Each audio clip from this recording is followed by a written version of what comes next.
Is there a doctor? Is there a doctor in the house? Are there nurses in the house? Where are the nurses? Now look, I've been a significant consumer of health care, my family has. Doctors let you live.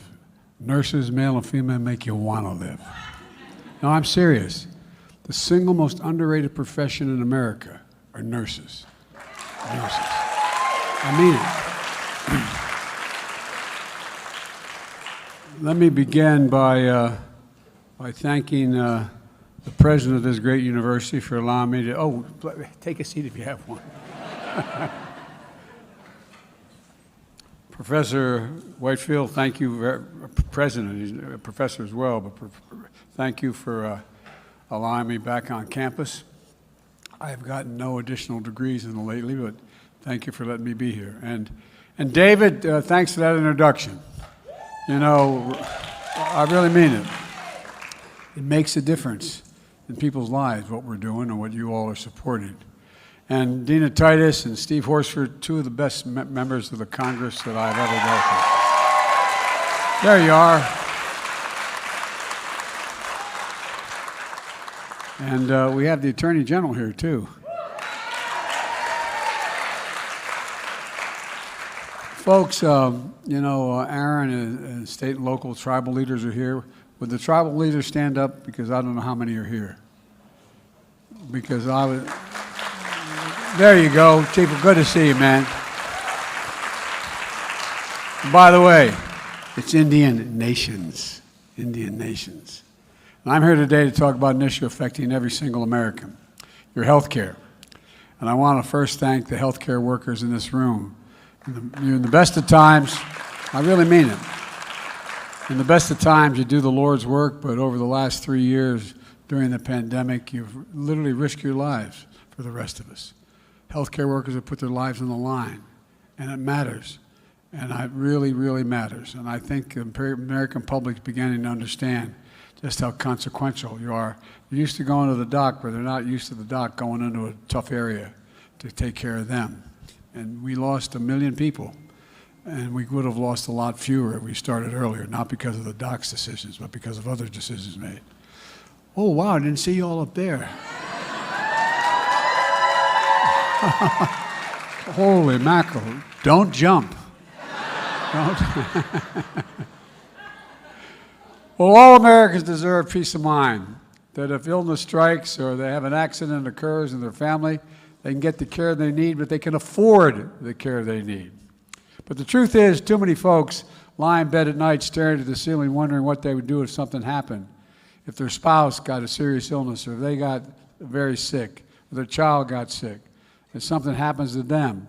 You know, I remember we lived in I raised in a normal middle-class home back in Delaware, a 3-bedroom house with 4 kids, and a grandpop living with us, a split-level home.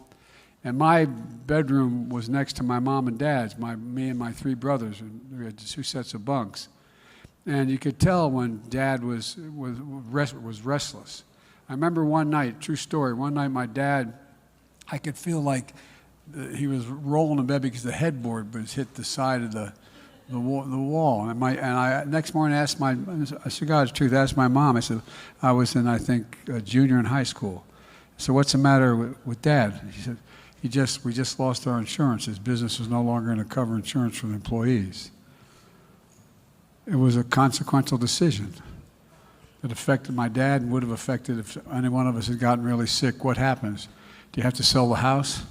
Do you have to make some kind of sacrifice that exceeds what is actually reasonable? And it's about your dignity. You know, do you have enough insurance? Can you afford these medical bills? If it gets bad enough, do you have to do something drastic in order to pay for it?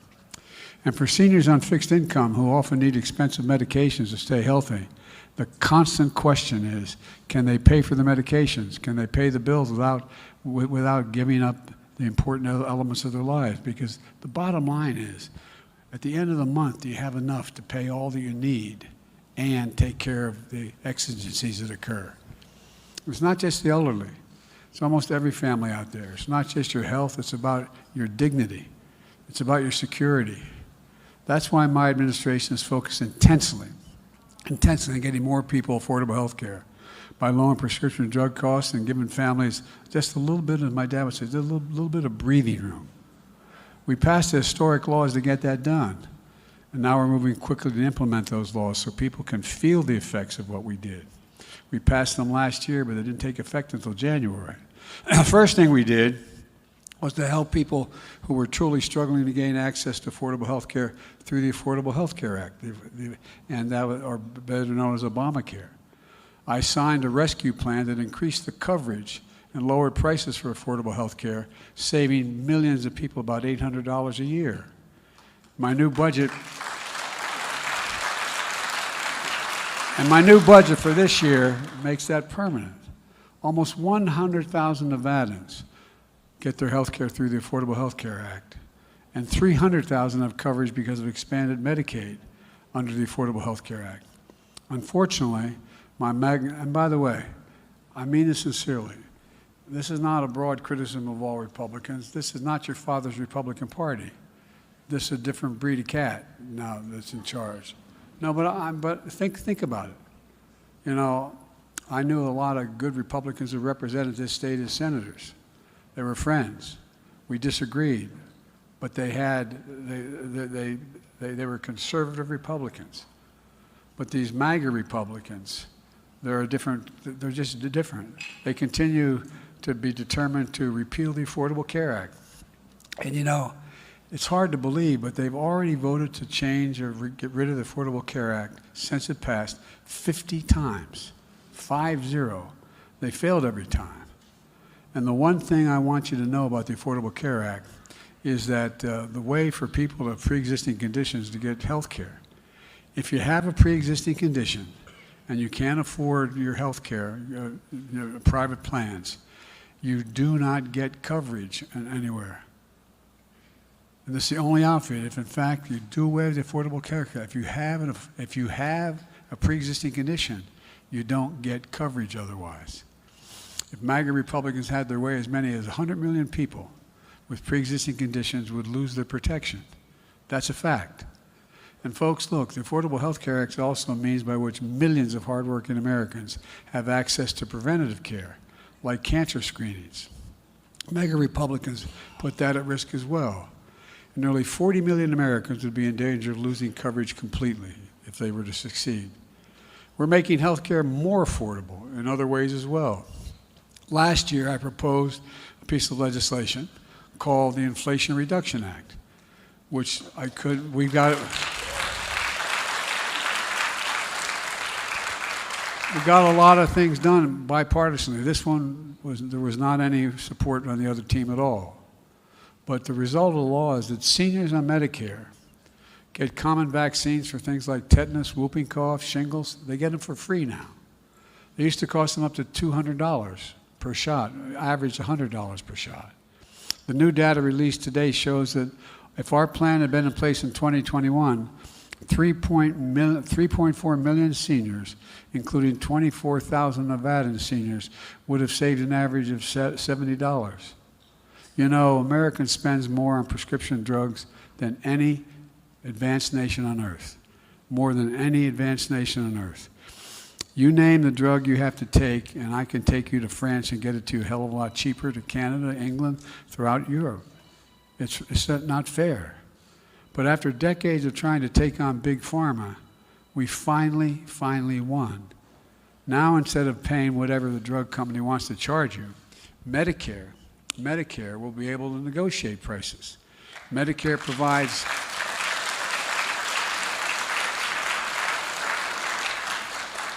will drive down prices because we give Medicare the same power that the Department of Veterans Affairs has.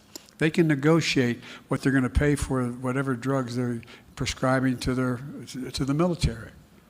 Well, I know many of you are healthcare professionals. You understand this better than anybody else. For example, insulin was invented 100 years ago. And the guy who invented it decided not to patent it because he wanted it to be available. It only cost $10 a vial to make, $10 a vial. If you count everything expanded, you can say you get up to $13 if you talk about packaging, shipping, and the rest. And guess what? they're being charged hundreds of dollars a vial. So beginning January 1st of this year, even though we passed the law last year, wasn't until January 1st, I kept telling people it was coming, we capped the cost of insulin at $35. $35 for seniors on Medicare. And folks, if it had been in effect in 2020, nearly 11,000 Nevada seniors would have saved an average of $439 on their insulin. But I've been calling on my colleagues to cap the cost for everyone, including 200,000 children who have type 1 diabetes, who need insulin every day to stay alive. I was doing a town hall meeting in Northern Virginia last year, and a woman stood up, a very sophisticated lady. She said, I have 2 girls. They both have type 1 diabetes. And she said, and I can't afford it. So what we have to do, we have to ration the insulin between them. Talk about being deprived of your dignity. Man, looking at your child, knowing if they don't get the insulin, their life is literally in danger, and you've got to stand there and not know what to do. Folks, my budget's going to require it. And guess what? The good news is that Eli Lilly, the biggest insulin maker in the United States of America, announced that they're going to answer my call, and they're going to make this insulin available to everyone in America for $35.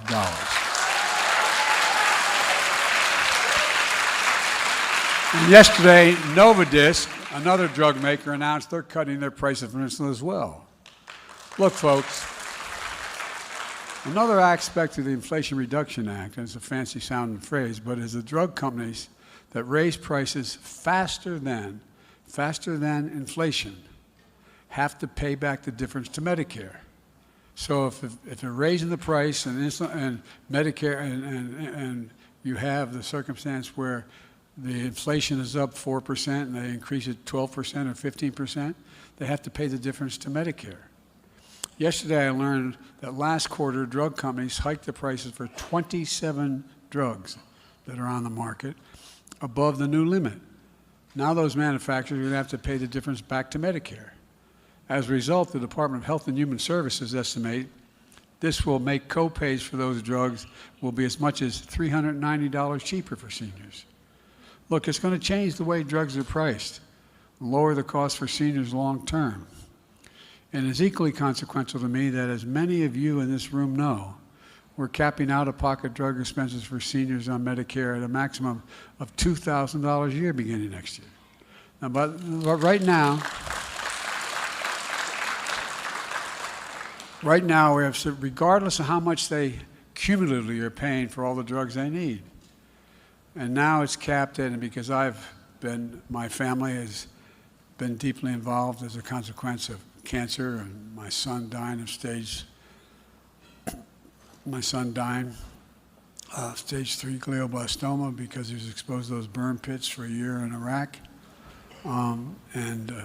Anyway, you all, how many here have had you or a family member be diagnosed with cancer? Raise your hand. It's probably, as the docs know, the most devastating word they can tell a patient. You got a serious heart disease, you may die. That's worrisome. More people die of heart disease than they do from cancer. But cancer scares the living hell out of every single person. Well, folks, a lot of those drugs now that are available, that are very helpful, and by the way, I've declared war on cancer. We've set up, no, I really have. I've gotten $5 billion for cancer research through NIH, like we did through the Defense Department for special weapon systems, the same system. But here's the deal. Some people are paying $10,000, $12,000, $14,000 a year for expensive treatments like cancer drugs. It's going to give seniors certain peace of mind, because no matter how much they pay, they're not going to, how much the bills are, they'll never have to pay more than $2,000 a year for all the drugs they consume. It changes the peace of mind people have. And guess what? It's going to save seniors money. It's also going to save the government money. My Republican friends say, what are you going to cut taxes for the wealthy? I said, no, I got a better way of saving money. Not a joke. If, in fact, you limit the amount of money that can be charged to reasonable prices by the drug companies, you know how much we'll save this year? $160 billion. $160 billion. Why? Because it's $160 billion less they have to pay out to provide the drugs for the seniors. So it's not only the right thing to do, it is a conservative thing to do in terms of cutting the federal budget. But here's the deal. As I've said, this is not your father's Republican Party. The mega Republicans in Congress don't think any of this is a good idea. They think big pharma should be able to make the exorbitant profits at the expense of the American people they've been making. And they want to repeal the Inflation Reduction Act. Roll back savings for seniors, add to the deficit another $1.6 billion, and continue to line the pockets of big pharma. Look, I'm a capitalist. I want, if you go out and make a lot of money, go make the money. Just pay your fair share. Just your fair share. No, for real.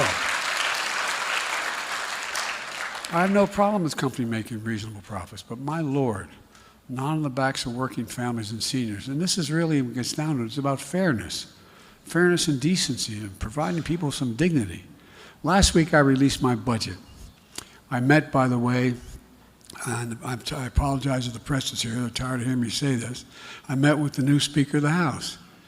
He said he is threatening that we're going to let the federal debt not get paid and put us in turmoil.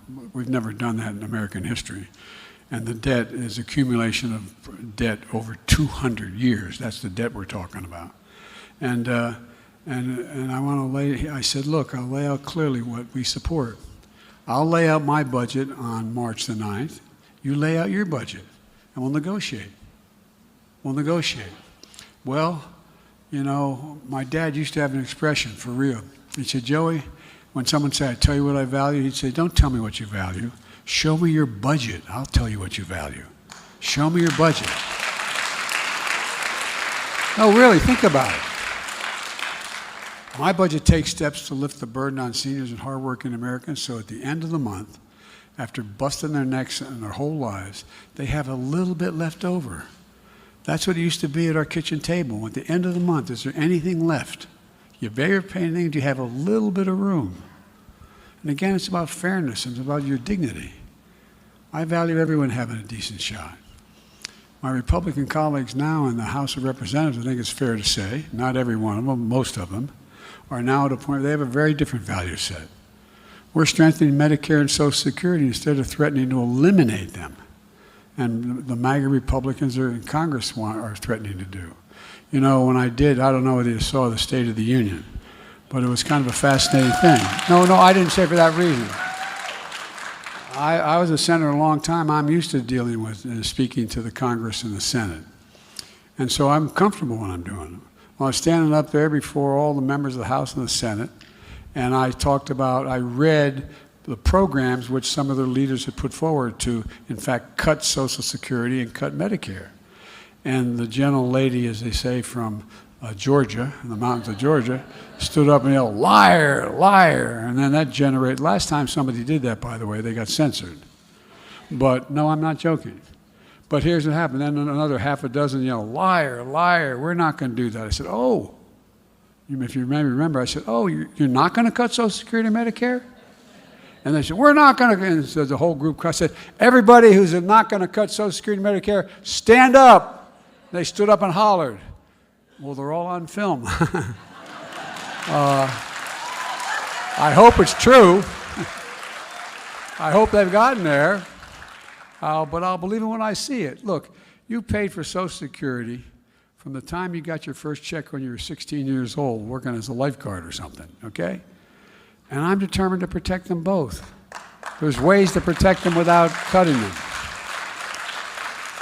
Look, let me close with this. You know, let's finish the job. Let's protect the lower prescription drug costs for everyone. Let's expand health care for more people to get care. Let's keep building the economy from the middle out and the bottom up, not from the top down. And by the way, when that happens, when the middle does well and the bottom rises, the wealthy still do very, very well. And no one, I commit to you, and I committed this when I got elected, when I was running, no one making less than $400,000 will see a penny in federal taxes raised as long as I'm President of the United States of America. But look, but again, it's about just paying a fair share. When I got elected, there were, I think it was don't hold me to the exact number, 690 billionaires in America. There's now 1,000. You know what the average federal tax they pay is? THREE%, 3. They pay a lower tax rate than the custodians in this building. They pay a lower tax rate than any of you, basically. And so it's just not fair. I think you should be able to be a billionaire if you can earn it. But just pay your fair share. Just pay something. By the way, you know, everybody said, well, how was I able to have these new programs and still cut the deficit $1.7 trillion the last 2 years? Well, it's pretty straightforward. There were 550 companies of the Fortune 500 that made $40 billion that didn't pay a penny in tax, zero, nothing in taxes. So I said the outrageous, and we got votes for it. I said they ought to pay a minimum of 15%. 15%, that's less than y'all pay. And guess what? It allowed me to cut the deficit. So folks, this is about just basic fairness and decency. There's nothing radical about what I'm proposing. And if you look at the polling data, it's overwhelmingly popular, what we proposed. Matter of fact, it's a hell of a lot more popular than I am. But I'm serious. So this is no time to turn around. Look, what the American people, understandably, a lot of people have lost faith in government for a lot of reasons. And here's the deal. We promised these things, and they haven't seen it. I don't know whether you've been surprised, but the number of people who've come up to me after January 1st saying, you cut my insulin costs, $35. Like, I didn't believe government would really do it. But there's a lot more coming, a lot more coming. And again, let me end by thanking the medical people that are here and the students. It really matters. It really, really, really matters. And all you have to do, like many people in this audience, have been a significant consumer of health care. My son spent 18 months knowing he was dying in the hospital. The docs and nurses just changed it. They made it, they took care of him. My wife and daughter were killed in a trucking accident. My 2 boys were expected not to live. You guys saved them. And you saved their sanity as well. So I think that, you know, we vastly underestimate, and you underestimate, the psychological impact you have on people, not just the medical impact you have on them. So I'm here to say thank you, thank you, thank you. And folks, let's remember,